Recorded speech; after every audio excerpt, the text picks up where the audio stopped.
How many of you have heard you have 15 seconds to make an impression on somebody? Have you? It has often been said that you have that 15 seconds to make an impression. Your first 15 seconds with a new person is incredibly important. Right or wrong? Hundreds of different studies have shown that it is extremely difficult to reverse the decisions created by a first impression. This is both the good and the bad news.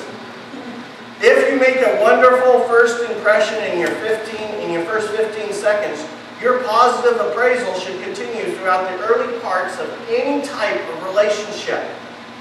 But beware that should you make a negative first impression, you will face a difficult challenge over the next several months in reversing the perception in any type of relationship.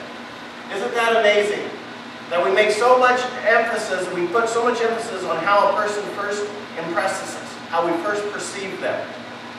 So what I thought I'd do is I found 5 tips to maximize your 15 seconds.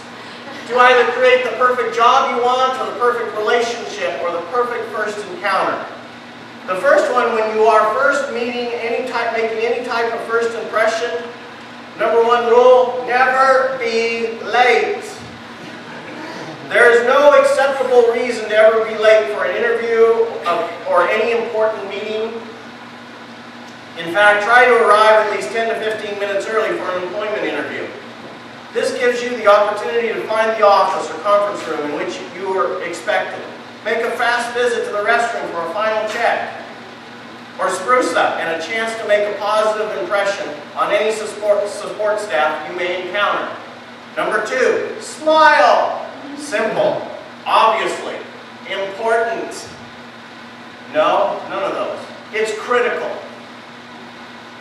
The absolute power of a smile is often underestimated and usually downplayed or misunderstood. This is a key component of maximizing your 15 seconds of a first impression.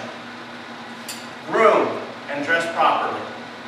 Sure, this is superficial, but it's critical for making a positive first impression.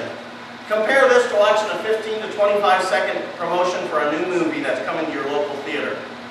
These snippets are constructed to A, give you an idea of what the movie is about, and B, motivate you to see it.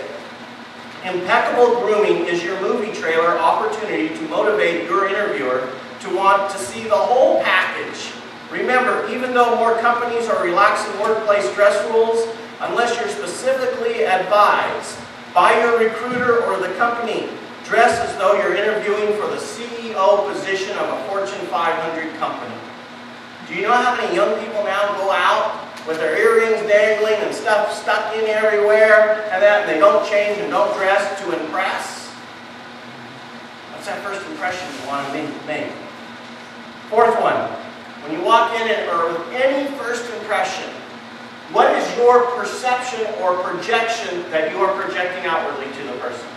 Is it that you're proud of yourself and that you're confident and that you have an arrogance of comfort about yourself? Or are you low self-esteem? I'm not sure if you really want to hire me.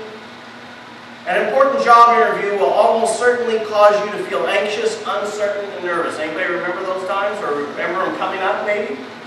However, try to learn to project confidence in your 15 seconds, even if you don't really feel this self-assurance.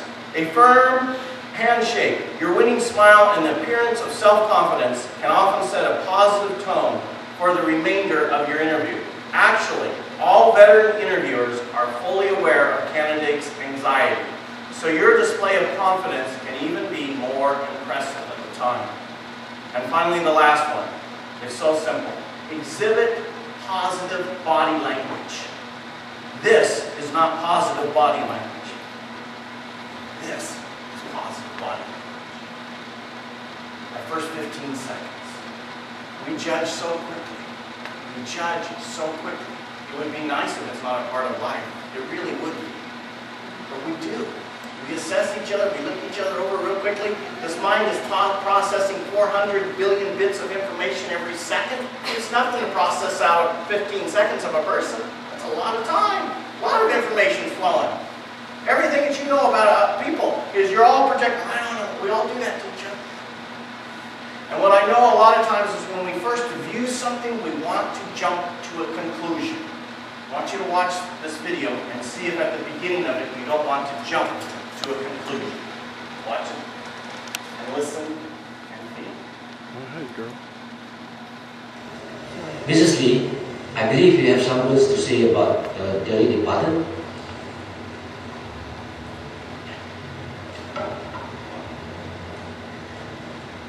I'm not going to sing praises for my late husband. Not today. Neither am I going to talk about how good he was. Enough people have done that here. Instead, I want to talk about some things that will make some of you feel a bit uncomfortable. First off, I want to talk about what happened in bed.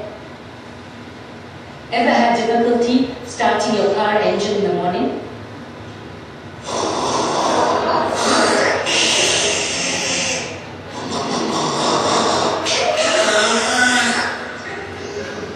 Well, that's exactly what David's snoring sounded like.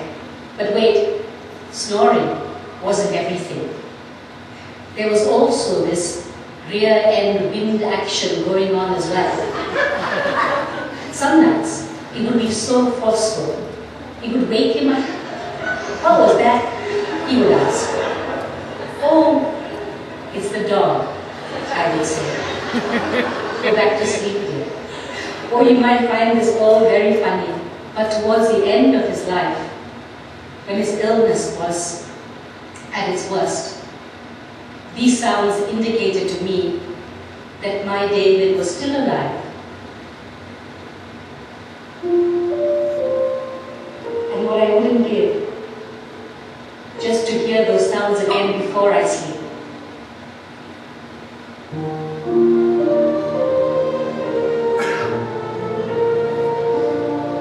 In the end, it's these small things that you remember, the little imperfections that make them perfect for you. So to my beautiful children, I hope one day you too find yourselves life partners who are as beautifully imperfect as your father was to me.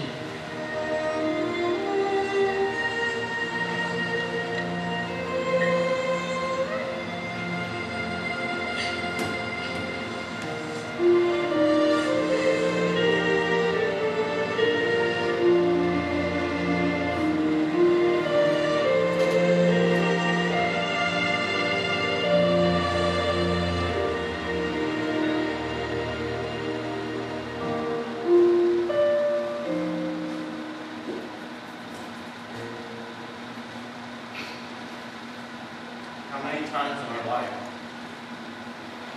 have our need to have the perfect perception of another prevented us from seeing the beauty of their imperfection?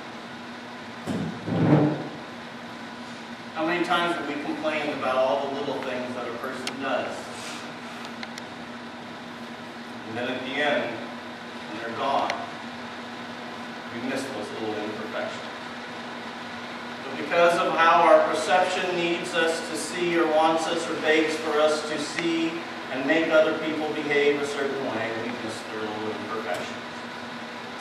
This last week I celebrated the 16th anniversary of my dad's death and the 6-year anniversary of my brother's death. Both pains in the asses. Boy, do I miss them. Boy, do I miss them.